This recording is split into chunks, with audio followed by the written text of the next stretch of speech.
সংগ্রহ করো। ফেরেশতা এবার এসে দুনিয়া থেকে সকল রঙের সকল উপাদানের মাটি সংগ্রহ করলো। আচ্ছা বলেন তো, দুনিয়াতে মাটি কি একরকম নাকি? এখানে এঁটেল মাটি আছে, দোআঁশ মাটি আছে, বালি মাটি আছে, কত রকমের মাটি আছে। কোন কোন মাটি দেখবেন গায়ের মধ্যে পায়ের মধ্যে লাগলে অত সহজে ছোটে না। বলেন তো এমন মাটি আছে না নাই?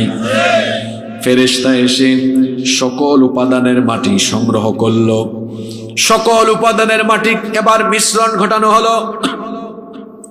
এখানে একটা বিষয় আপনারা মনে রাখবেন, এখানে তাকায় দেখেন, কারো চেহারা একটু সুন্দর, কারো চেহারা একটু কালো, কোন দেশের মানুষ একটু লম্বা, কোন দেশের মানুষ একটু খাটো, কেউ একেবারে মনিটরের মতো কালো, কেউ বা আবার একেবারে হোয়াইট, দেখতে মনে হয় একেবারে শ্বেতরুগের মতো। আদমের ছেলে মেয়েরা এক একজন এক এক কালারের, এক এক বৈচিত্র্যের হলো কেন?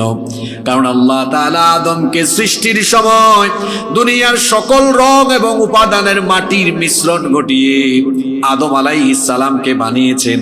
তিনি ছিলেন সকল রং আর উপাদানের মিশ্রণে তৈরি। এই জন্য তার ঘরের ছেলে মেয়েরাও হয়েছে বিভিন্ন কালার আর বিভিন্ন বৈচিত্র্যের। আল্লাহু আকবার। কি করে আদম আলাইহিস সালামকে বানানো হলো? সব মাটিগুলোকে একত্রিত করে ব্লেন্ডিং করা হলো। এবার সেটা ধুলাবালিতে পরিণত হয়ে গেল। সেই ধুলাবালি যুক্ত মাটিতে এবার পানি ঢেলে দেওয়া হলো। এটা এবার কাদা মাটিতে পরিণত হয়ে গেল। দীর্ঘদিন যখন কোনো মাটি কাদায় থাকে, পানিতে থাকে, সেটার মধ্যে একটা গন্ধ হয়ে যায়। এরপরে সেটা গন্ধ মাটিতে রূপান্তরিত হলো। অতঃপর আল্লাহ তাআলা তাপমাত্রা দিয়ে সেটাকে শুকালেন, ঠনঠনে বানিয়ে দিলেন। ঠনঠনে বানানোর আগে আল্লাহ তাআলা নিজের কুদরতি হাতে আদম আলাইহিস সালামের আকৃতি দিলেন। ৬০ হাত লম্বা করে আল্লাহ তাকে বানালেন। এরপরে সেটাকে শুকিয়ে একেবারে ঠনঠনে করা হলো। ইবলিস আসতো আর ভাবতো আল্লাহ কি জানি একটা বানাচ্ছেন। ইবলিস এটা দেখতো। আল্লাহ তাআলা অতঃপর নিজেই আদম আলাইহিস সালামের সেই মাটির তৈরি দেহের ভেতরে রূহ ফুঁকে দিয়েছেন। সুবহানাল্লাহ।